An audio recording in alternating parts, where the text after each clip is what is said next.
Fala galera do sétimo ano, sejam todos muito bem-vindos a mais uma aula. E na aula de hoje nós vamos falar sobre o capítulo 28 e 29. O capítulo 28, que fala sobre a mineração e a sociedade e também sobre a cultura de Minas Gerais. E o capítulo 29 que fala sobre algumas revoltas que aconteceram no Brasil durante esse período, tá bom?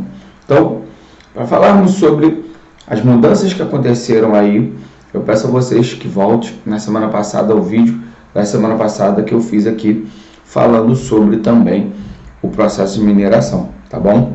Então, falando sobre o capítulo 27. Mas, a mineração no Brasil, quando houve aí a mineração de ouro e diamantes no Brasil, nós temos uma grande mudança na colônia. E entre essas mudanças, nós podemos dizer aqui, nós temos uma expressiva interiorização do Brasil, tá? Processo de interiorização. Nós temos também a criação de um mercado interno para atender as demandas da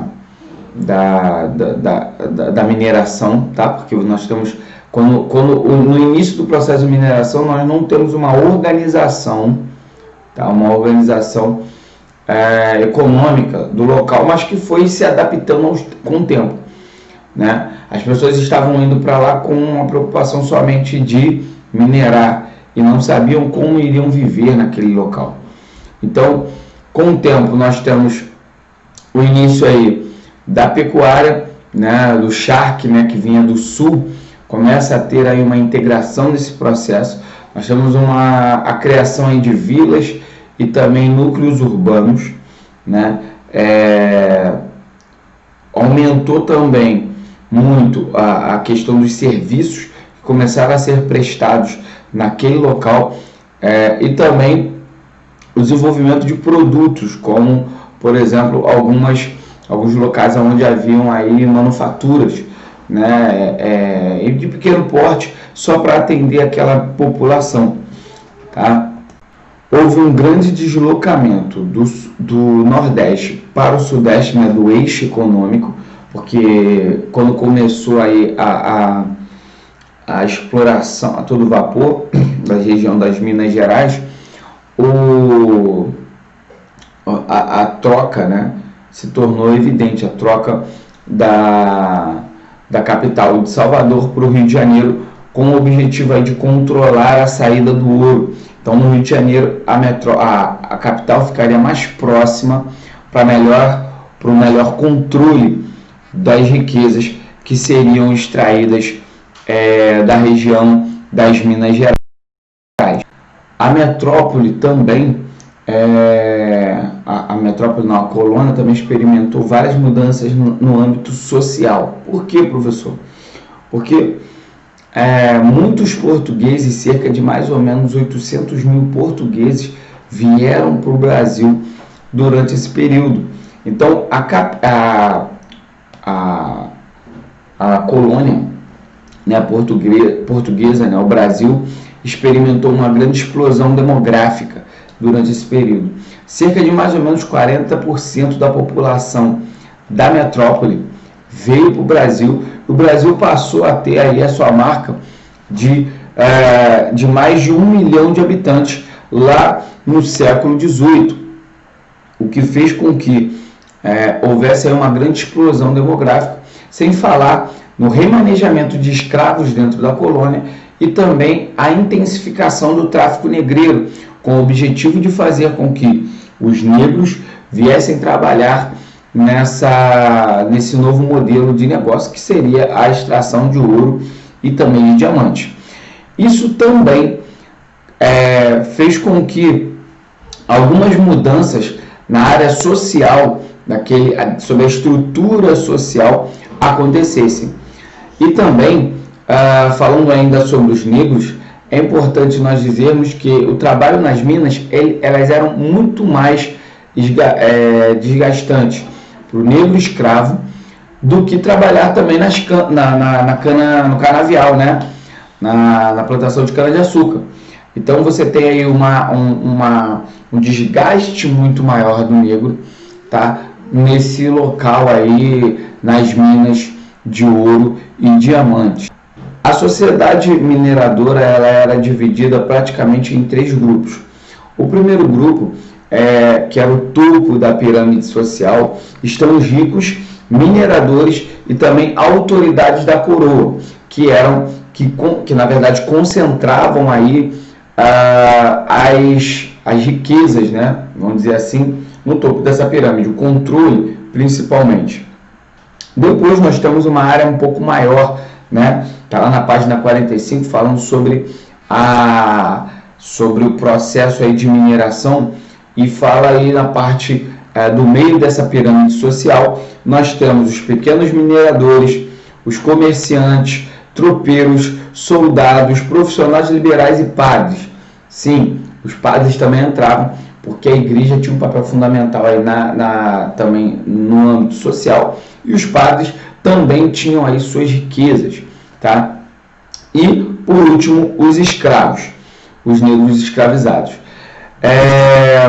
Durante esse período das minas, da exploração das Minas Gerais, é importante nós dizermos que foi o único período da história do Brasil colônia onde nós temos uma grande mobilidade social. Pessoas como profissionais liberais e muitos que entravam aí nesse mundo da mineração conseguiam ganhar dinheiro, e muitos escravos também compravam sua alforria durante esse período, havendo sim uma certa mobilidade social, que não era algo muito expressivo, mas é bom que nós citemos isso aqui, justamente porque durante esse período nós temos uma pequena mobilidade social. Há relatos na história de vários negros que compraram sua alforria, várias pessoas que conseguiram ascender na sociedade e conseguiram mudar a sua história ou a estrutura social daquele local. Também podemos falar aqui que durante aí esse período da mineração no Brasil, os mais ricos dessa região não eram as pessoas que os mineradores, na verdade, né? Os mais ricos eram os comerciantes que vendiam produtos ou também os prestadores de serviço. Por que, professor? Porque os impostos eram muito altos e também os serviços também eram caros. Então, só para você viver naquela região, você pagava imposto. Então, os impostos eram muito altos e não permitiam que os mineradores, as pessoas que trabalhavam ali, pudessem ter realmente uma abrangência, né, um crescimento muito grande financeiro. E isso, né, infelizmente, aí é um fato, tá? O Brasil mudou, né? Aliás, o tempo passou e o Brasil continua da mesma forma, né? Dificilmente aí, mesmo que nós temos aí um grupo de pessoas hoje no Brasil que tem uma ascensão social grande, ainda é um número muito pequeno, porque o Estado, né, através dos impostos, enfim, da burocracia, dificultam a ascensão de muitas pessoas. A sociedade, o tempo passou, mas o Brasil que nós estamos vivendo, querendo ou não, parece muito com o Brasil aí do século XVIII. Falando um pouco sobre a arte durante esse período, nós podemos destacar o Barroco, que teve uma importância fundamental aí no século XVII e início do século XVIII, pelo menos pela primeira metade do século XVIII, onde nós temos o Barroco tendo aí sendo uma figura fundamental dentro do âmbito religioso. Sofreu muita influência do Barroco europeu, mas adaptado ao contexto brasileiro, né? Tem aí como principais, né, atores desse período Aleijadinho, Antônio Francisco Lisboa.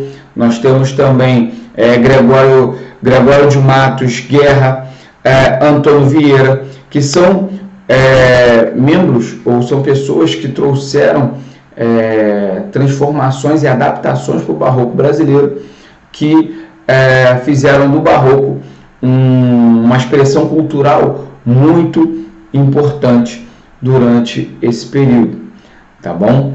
Falando um pouco também sobre o capítulo 29, que falam sobre as rebeliões coloniais que aconteceram durante aí o século 17, tá? E também do século 18. É importante nós falarmos aqui da revolta de Beckerman, Emboabas e também Guerra dos Mascates. Mas, iniciando aí pela revolta de Beckerman, é importante dizermos que essas revoltas, né, como por exemplo agora, como já tinha citado, né, a revolta de Beckerman, Emboabas, Mascates, enfim, essas revoltas, elas foram revoltas que são conhecidas como revoltas nativistas. São as revoltas que buscavam aí rever o pacto colonial. Já as inconfidências, como Mineira, também a Conjuração Baiana e outras que nós conhecemos, né? Essas foram revoltas emancipacionistas, tá bom? Então, quando falarmos de revoltas nativistas, são as revoltas que buscaram rever aí o pacto colonial. Então, a revolta de Beckerman, né, que foi uma nativista, ela buscou aí resolver os problemas que a colônia tinha, como por exemplo, né, tudo iniciou aí lá no século XVII, quando nós temos uma capitania que tinha a sua vocação econômica, né, voltada para a cana-de-açúcar e também a extração das drogas do sertão, né, e tinha um grande problema, porque eles utilizavam muito a mão de obra indígena, porque era difícil você ter aí a utilização da mão de obra escrava, que era muito cara naquele local, mas por outro lado nós temos um embate aí com a igreja, com os jesuítas, que por sua vez eles criticavam a utilização da mão de obra indígena e combatiam a mão de obra indígena. Então isso gerou um grande impasse ali, tanto é que o rei de Portugal teve que criar a Companhia de Comércio do Maranhão. Criou essa Companhia de Comércio com o objetivo de resolver esses problemas. Então a Companhia de Comércio do Maranhão trazia de lá produtos, né, da Europa, como bacalhau, azeite, vinhos e outros produtos, além também de trazer escravos. Mas um grande problema era que essa companhia tinha um monopólio do comércio e ela trazia escravos em pouca quantidade, né, que não era suficiente para abastecer todo o mercado, e por sua vez também na hora de comprar produtos dos brasileiros, comprava produtos, pagava menos pelo produto, tinha aí seus pesos adulterados e fazia com que os comerciantes brasileiros, né, os produtores brasileiros tivessem um prejuízo muito grande nessa troca, nesse comércio. E isso fez com que alguns revoltosos começassem a comentar, né, e iniciar um processo de levante contra a Companhia de Comércio, onde Manuel e Tomás Beckerman, dois irmãos, resolveram iniciar um processo aí de revolta contra a Companhia de Comércio, com o objetivo de rever os conceitos que estavam sendo tratados ali nesse comércio feito com Portugal.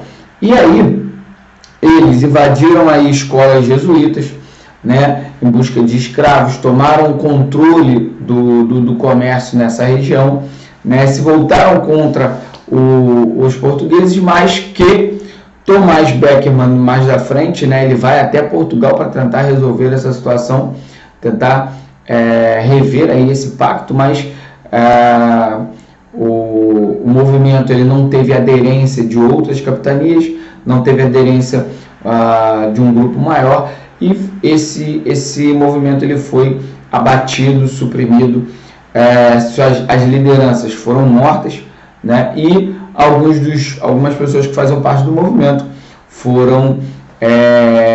receberam aí açoites em praça pública, com o objetivo de poder disciplinar e mostrar para outras pessoas que não deveriam fazer isso, tá bom? Então, essa foi aí a revolta de Beckham. Já a guerra, né, dos Emboabas foi basicamente uma disputa, né, das minas de ouro. Por exemplo, os bandeirantes, que eram originários de São Paulo, que foram os primeiros a encontrar essas jazidas de ouro, né, queriam um privilégio na hora de explorar o ouro da região. Por quê? Porque foram eles que encontraram, né? Mas eles eram contra os estrangeiros e também as pessoas que vinham de outras regiões do Brasil, que eram conhecidos como emboabas, eram chamados de emboabas. Essas pessoas que vinham para a região do ouro, né, eram rechaçadas e combatidas aí pelos paulistas, bandeirantes, que estavam totalmente revoltosos com isso. Eles propuseram aí leis lá na Câmara de São Paulo com o objetivo de dar preferência aos paulistas, né, na exploração de ouro, né, com a criação de lavras, enfim. Só que não foi atendida, né, porque não era vantajoso para os portugueses que fosse explorado somente pelos paulistas. Os portugueses queriam, quanto mais pessoas explorando, mais lucro eles teriam. E aí iniciou-se um combate entre os estrangeiros ou mesmo nativos brasileiros que iam para lá, estrangeiros daquele local, né, e os paulistas. E essa luta, ela causou um embate muito forte aí durante a primeira metade aí do século XVIII. Aconteceu essa disputa, mas os paulistas tiveram que sair dessa região e começaram a procurar ouro em outras regiões, como por exemplo no Mato Grosso e também na região do Goiás. Eles começram a procurar, isso foi muito bom para a interiorização do Brasil, totalmente também a quebra lá do acordo do Tratado de Tordesilhas, porque eles começaram a ocupar mais o interior, né? O governo português, ele tentando organizar, tentando resolver esse problema, foi criada aí a Capitania de São Paulo e de Minas Gerais, e também eles estabeleceram uma concessão de terras paulistas entre os emboabas, tá? Para tentar conciliar isso, fizeram uma concessão de terras, mas eles também criaram, né? Saíram aí, tiraram São Paulo de uma condição de vila e fizeram de São Paulo uma condição de cidade, transformaram São Paulo em uma cidade, com o objetivo de tentar agradar ambos os lados. Mas a Guerra dos Emboabas foi mais ou menos isso, uma guerra de território, uma guerra de área de influência das riquezas do Brasil, tá bom? Também agora falando sobre a Guerra dos Mascates, que aconteceu lá de 1710 a 1711, é importante nós falarmos o seguinte: temos que voltar, né, até a dominação holandesa no Nordeste brasileiro. Após a dominação holandesa, com a expulsão deles, Portugal ele resolve incentivar essa região com o objetivo de não perder mais essa região para estrangeiros, temendo aí uma invasão estrangeira na região. O que eles fizeram? Começaram a incentivar os portugueses que viviam naquela região, principalmente em Recife, que se tornou aí uma grande cidade, começaram a ser um polo econômico na região. E isso em contrapartida, Olinda, que era anteriormente um polo econômico, capital, enfim, daquela região, Olinda, eles passam a ter sérios problemas econômicos através da crise açucareira, que foi o estopim para esse movimento. O que aconteceu? Os olindenses começaram a ter problemas financeiros e os portugueses que viviam em Recife começaram a emprestar dinheiro aos olindenses, começaram a emprestar recursos aos olindenses. E, em dado momento, o governador daquela capitania ele resolveu ir morar em Recife. E isso fez com que Recife tivesse aí um protagonismo Tanto é que o Recife passou a receber uma categoria de vila, tá? Isso causou um total descontentamento dos olindenses, que por sua vez resolveram matar o governador e invadir e destruir o Recife. Então os olindenses resolveram lutar contra o pessoal da cidade de Recife, e Recife também tentaram fazer aí uma grande resistência. Eles lutaram, Recife e Olinda lutaram entre si, mas com a derrota, houve aí a derrota de Olinda, né, a galera de Recife, né, conseguiu vencer a revolta aí contra Recife, né, venceram Olinda, mas eles conseguiram prosperar, né, eles conseguiram vencer. Um novo governador foi colocado naquele local, tá? E Recife começou a prosperar, se tornando aí a capital posteriormente, tá bom? Então, esse foi o movimento aí, a Guerra dos Mascates, que eram mascates, eu não citei, mas mascates eram como eram chamados os portugueses, né, comerciantes daquela época. Os portugueses que estavam ali tinham o nome de mascates, por isso o nome da revolta e da Guerra de Mascate, beleza? Já a revolta de Filipe dos Santos, de 1720, foi um outro lado aí da mineração. Por quê? Lá em Vila Rica, né, através aí da exploração das jazidas de ouro, era proibido, começou a haver uma fiscalização muito grande na região das minas, na produção do ouro. Então, a coroa portuguesa começou a pressionar aí os moradores, tá? E também lançou mão de algumas leis proibindo o transporte de ouro em pó, para que houvesse aí uma maior fiscalização dessa área. Então, qualquer um que retirasse o ouro e não quintasse ele nas casas de fundição que começaram a ser instaladas, né, todo esse ouro deveria ser confiscado. Então, era proibido andar com ouro, tá? Andar com ouro em pó, tá? Que não fosse quintado. Então, essas casas de fundição, elas tiravam os 20%, que é o quinto, e elas também quintavam o ouro e faziam aquelas barras com o selo real. Filipe dos Santos, né, que foi um dos manifestantes aí contra essas casas de fundição, contra a grande fiscalização que existia, ele começou a escrever aí manifestos contra a criação dessas casas de fundição.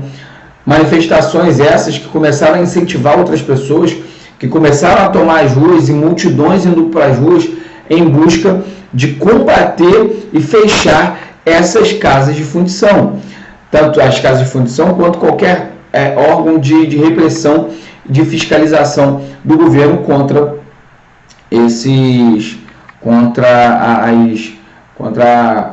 a liberdade, né, de exploração do ouro, enfim. O que aconteceu? Como prova de força, o governo prendeu vários manifestantes, prenderam os líderes, né? Filipe dos Santos, ele foi executado durante um ato na Praça Central, né? Eles tacaram fogo na casa de manifestantes, mataram Filipe dos Santos na Praça Central. Ele teve os seus braços e pernas arrancados, né? E 2 cavalos, né, foi preso ao seu corpo, cordas, e 2 cavalos andando em direções opostas estraçalharam o corpo dele, e também a sua cabeça foi exposta na praça, e várias partes do seu corpo colocado em vários locais, em várias outras capitanias, como prova do poder do Estado contra o indivíduo, contra a quem estava tentando se manifestar contra essa tirania do Estado português, com o objetivo aí de desestimular ou de mostrar que qualquer um que se voltasse contra o governo sofreria esse tipo de punição, tá? Então, essas foram aí as revoltas, né, que aconteceram. Espero poder ter ajudado vocês, somado com vocês, tá? Peço a vocês que façam as atividades conceituais do livro e as atividades que eu mandei para casa de vocês, beleza? Galera, espero que vocês tenham gostado, tá? Fui bem sucinto aí no que eu tentei passar aí desses 2 capítulos e até o próximo vídeo. Valeu? Fiquem com Deus.